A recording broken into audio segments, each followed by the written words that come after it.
देश भर में चल रहे आजादी के अमृत महोत्सव के माध्यम से हम उन महान हस्तियों को याद कर रहे हैं जिन्होंने देश की आजादी में अपना अहम योगदान दिया है। इसी कड़ी में आज पेश है स्वतंत्रता सेनानी खुदीराम बोस और प्रफुल्ल चाकी की कहानी।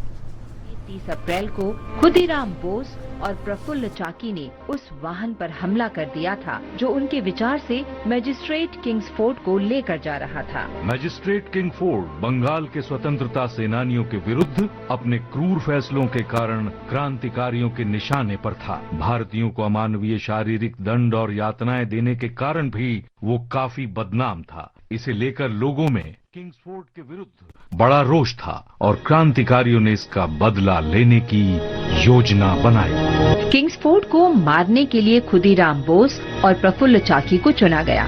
उस समय किंग्सफोर्ड मुजफ्फरपुर में मजिस्ट्रेट के पद पर थे।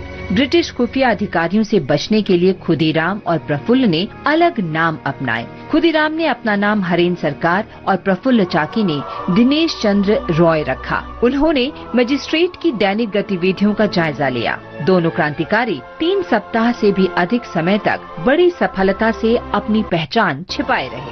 पहले उनकी योजना अदालत में बम फेंकने की थी, लेकिन बाद में अदालत में मौजूद लोगों के घायल होने की आशंका से उन्होंने इसे बदल दिया। उन्होंने ब्रिटिश क्लब के सामने किंग्सफोर्ड पर हमला करने की योजना बनाई। स्कूली छात्र होने का नाटक करते हुए उन्होंने क्लब के सामने स्थित पार्क का जायजा लिया। 29 अप्रैल की शाम को खुदीराम और प्रफुल्ल चाकी अपनी योजना को अंजाम देने के लिए अपने स्थान पर डट गए, लेकिन इस बार एक सिपाही ने उन्हें देख लिया। अगले दिन 30 अप्रैल 1908 को किंग्सफोर्ड और उनकी पत्नी एक अन्य ब्रिटिश बैरिस्टर प्रिंगले कैनेडी की पत्नी और बेटी के साथ पार्क में आए। शाम को जब दोनों परिवार वहां से जाने लगे तो किंग्सफोर्ड और उनकी पत्नी एक गाड़ी में तथा श्रीमती कैनेडी और उनकी बेटी दूसरी गाड़ी में बैठ गए। दोनों गाड़ियां बिल्कुल एक समान थीं। जैसे ही गाड़ियां यूरोपियन क्लब के सामने पहुंची, खुदीराम बोस और प्रफुल्ल चाकी दौड़ते हुए आए और गाड़ी पर बम फेंक दिया। गाड़ी क्षतिग्रस्त हो गई और कैनेडी परिवार को गहरी चोटें आई।